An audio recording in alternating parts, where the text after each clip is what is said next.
Progressive Insurance. You can be a part of Unsportsmanlike Nation on the Dr. Pepper call-in line at 888-SAY-ESPN.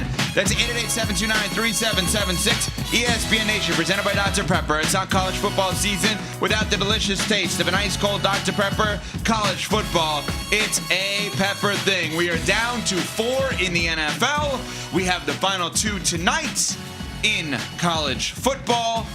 And we have the three of us, Michelle Smallman, Chris Canty, Evan Cohen, with you here on MLK Day. As important of a day as there is an MLK Day to honor the late, great Martin Luther King, who stood up for what is right in this world and giving opportunities to all of those that don't look like me. Honestly, a white male, and thankfully, there are so many people out there that have opportunities, that the door was opened by the late, great Martin Luther King, that could walk through with hard work and expertise and dominance like Chris Canty, Michelle Smallman, and so many other people out there. So shout out to MLK Day today, as obviously that is the most important part of the day when we're talking about football and we are talking about the NFL and the Final Four and college football national championship. MLK Day is where obviously we start. So, yes? No, go ahead. Oh, okay. You're just leaving it to me, which is an interesting thing. You have nothing to say. No, I absolutely have a lot to say. I know that we have 4 hours. The point of MLK Day is for you to say it. Well, I mean, first of all, it's for me to have the privilege to be able to say it, right? That's right.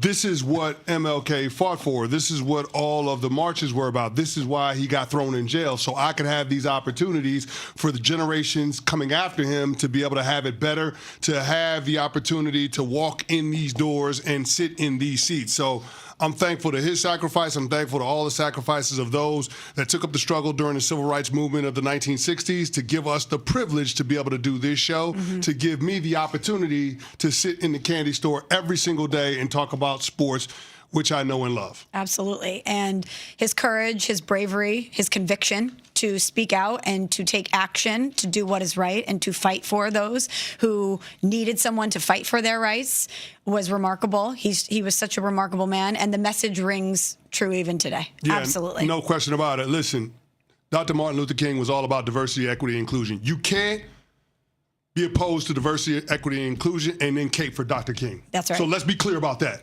moving forward. Well said. Last night, last game of the... I didn't even set up the game, and I already get a huge sigh from you? Sorry. No, go ahead. Well, that game was my personal hell, just to be clear. The Rams, who we all know I hate because they left St. Louis, and the Bears, Packers, arch rival, who also knocked them out of the playoffs. It was a terrible, terrible setup for me emotionally.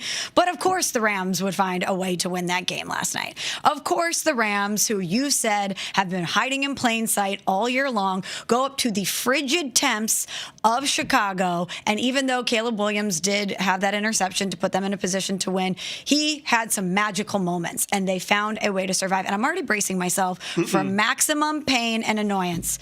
It's going to be Rams, Patriots in the Super Bowl. Again, I'm not predicting anything. This is just how I am compartmentalizing my emotions. I find like if you know what's coming and you brace yourself, it's easier when that moment happens. Is it going to be? Rams, Patriots in the Super Bowl, a rematch of the Spygate Super Bowl, which worked out so well for St. Louis. The Rams are going to win the Super Bowl, and it's going to be a year-long love fest about the Rams because the Super Bowl is in LA next year. So for a whole year, I'm going to have to hear about how great the Rams are, how great they are in LA, and it's going to be miserable for me. Yeah, I mean, you could say that about the Rams. There's a lot of work for New England to do. A lot of things to clean up. Got to get better. Don't start yeah, that. Jared Don't Stidham's start that. scary. Don't do that. Jared's Don't do a that. Very good player. Don't do that. Been Listen, through a lot. The players and the coaches do that. You're a fan, sir. You ain't in the room game planning with them. You can go ahead. Or so you think. You can go ahead and peacock a little bit and be excited about your team. No, he can't. Being in the conference championship game against a backup quarterback in Jared Stidham. You can feel good about They know a couple of things about. Yeah, but there's a reason why the Patriots are, 5-point favorites on the road? That's wild. In the AFC Championship game? Wild. Yeah, well, it's not wild. They don't have confidence that Jared Stidham can channel his inner Nick Foles. I mean, it is what it is. Fortuitous turn of events for your New England Patriots. I still don't understand why you're not fully on board with your team being a championship contender, even though you're in the Final Four. Yeah. Because we've only known each other for 3 years. If we knew each other for 20 years, you would know this has been me. Well, we've actually known each other longer than that. I was on your show interviewing with you over a decade ago. In 2012, yes. But what I'm saying to you is, as co-hosts as partners in crime here. I am miserable with success because I think, okay, well, they got to get better at this, they got to get better at that. Of course, I didn't expect this year. Not at all. I expected this next year. If you would have said to me before the 25-26 season, make a prediction for 26-27, I would have then said, yes, that could be the Patriots' run. Anyone who's going to argue they're not a year ahead of schedule is just lying. This is unreal what they have done this year. I can't believe this. Of course I'm loving this. I started screaming when Pop Douglas on the 4th and 1, I started screaming, booty, booty. Booty, booty, booty, booty. I mean, that was. I couldn't believe that catch. Bad pass interference on the Texans' right call before that. Anyway, yes. Smalls, let's get back to and CC, let's get back to where we are here in terms of the Rams and the Bears. 20-17 in overtime. Matthew Stafford was fine. He did what he had to do on that late drive. Kyron Williams was their best offensive player, arguably, and Caleb Williams had one of the best throws you'll ever see in your entire life to score a touchdown at the end of regulation in order to tie the game, which we'll get to that in a second. This is coming off of a game where he had one of the best throws that you'll ever see in your life, which is the completion on 4th down to Roma Dunze. So maybe he's racking those up. Maybe his resume of, oh my God, throws is the best in the NFL. Honestly, in the short sample size, there's no better oh my God throw. He's got some magic in him. That's for sure. than Caleb.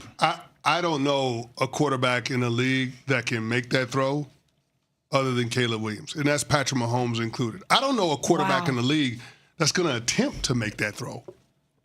The guy was on the 45-yard line and threw a dime to the back pylon of the end zone to Cole Kmet on 4th down. You know how ice cold you got to be to even think that you can make that type of play? Because you know you have the skill set. That's right, yep. Right. An absolute dime, an absolute dart. So I get the heartbreak that Chicago Bears fans have sitting here today because your team had a real opportunity in overtime, and it just so happens to be with a miscue between your quarterback and DJ Moore. And I thought that was an egregious loaf by DJ Moore, not being more aggressive and crossing the safety's face on the deep crossing route that was schemed up to perfection by Ben Johnson. But, man, you got a quarterback that is absolutely special. And when it comes to talent, just sheer talent, he's eye to eye with everybody in the league. Lamar Jackson, Josh Allen, Patrick Mahomes, Joe Burrow, whoever you want to put in that conversation. From a physical talent standpoint, Caleb Williams is looking all those dudes eye to eye. And I'm not sure that he doesn't have the best arm in the National Football League.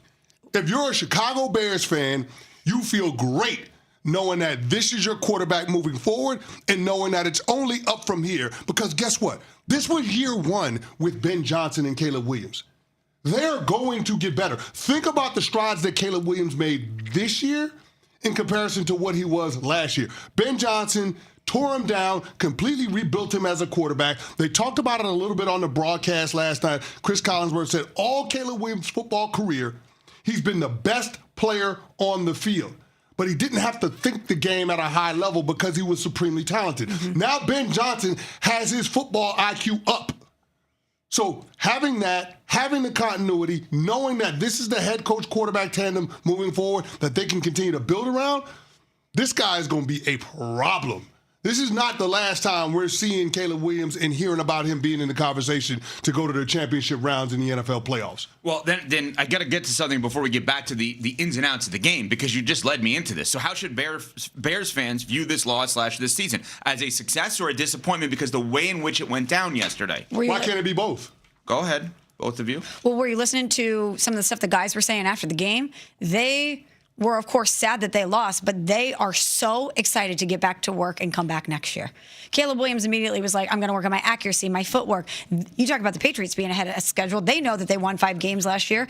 And you know what else they talked about, Cece? They talked about how fun this year was. That was one thing that really struck me in watching the post-game interviews is how many guys talked about how fun this year was. And when you have 5 wins last year, your coach gets fired. It was dysfunction abound. And then you have Ben Johnson coming in, lighting a fire under everybody. You're winning games. Your quarterback is developing. You're having all of these fourth quarter comebacks where you're getting that confidence in yourself and confidence in your team. Yeah, I think that they know they're going to be a problem, and they know that they're ahead of schedule, and they know the rest of the league needs to be put on notice. You know that catch that you referenced to Caleb Williams to commit that unbelievable, wow, I can't believe he made that catch? 17.8% completion probability on that one. 17.8% completion probability. When you're him and you do stuff like that, you go into next season having so much more confidence in yourself, in your coach, and in those guys around you. So even though they're bummed that they lost that game because they absolutely could have won it and punched their ticket to the conference championship game, I think that they are resting well tonight, knowing that once they get back at this, that they're going to be a team that people have to contend with for quite some time. Smalls, I thought it was an interesting call by Ben Johnson not to go for two after that crazy, redonkulous throw from Caleb Williams that resulted in that touchdown on 4th down. I thought there was an opportunity for them to win it right there, right then and there. Ben Johnson, offensive-minded head coach, you control the game management of it all. You had an opportunity to bring out your best two-point play and win the game right there in that moment. But most coaches would only make that call, especially at home, if they believe that their team is inferior to the opponent. But it's clear, based on the game script and based on Ben Johnson deciding to kick the extra point and go into overtime, that he thought his team was better than the Los Angeles Rams. That's his belief as the head coach. And I understand why. Last night, the Chicago Bears had 62 runs plus completions. 62. A good number is 50. If you have 50 runs plus completions in a game, you're going to be hard to beat. For comparison, the LA Rams had 51 runs plus completions. They had 62. They ran the ball for $160. It is absolutely incredible, the performance that we saw from the Chicago Bears. And I did not think their defense was capable of holding up against that Rams offense the way they did. They gave Matt Stafford fits, especially early on, bringing those safeties, guys from the secondary down, Jaquan Brisker, amongst others. They gave that Rams offense all they wanted. And the Chicago Bears made it a little closer than it should have been because of the multiple turnovers from Caleb. But I was surprised that Ben Johnson didn't go for the win in that moment at the end of regulation. But him not going for the win is a nod of confidence that he has in the guys on his team, that he believed that they could go into overtime against a team that has championship pedigree, against a team that has the only head coach quarterback tandem to win a Super Bowl together in these playoffs. Yep. And he thought that he could take care of them and he could best them. And he was right. I think he made the right call. I don't think he made the right call on every 4th down leading up to that. Sure, and that may be an inconsistent mentality to not then go for it for 2 in that moment. But at 17-16 at home with that quarterback, I want to extend the game. And, oh, by the way, I had the ball driving in overtime. It's not like he was wrong. I defend Ben Johnson on that one. I'm sure you're not going to defend Ben Johnson on anything, nor should you. But, Smalls, I think the reality is on that one specifically, I defend him because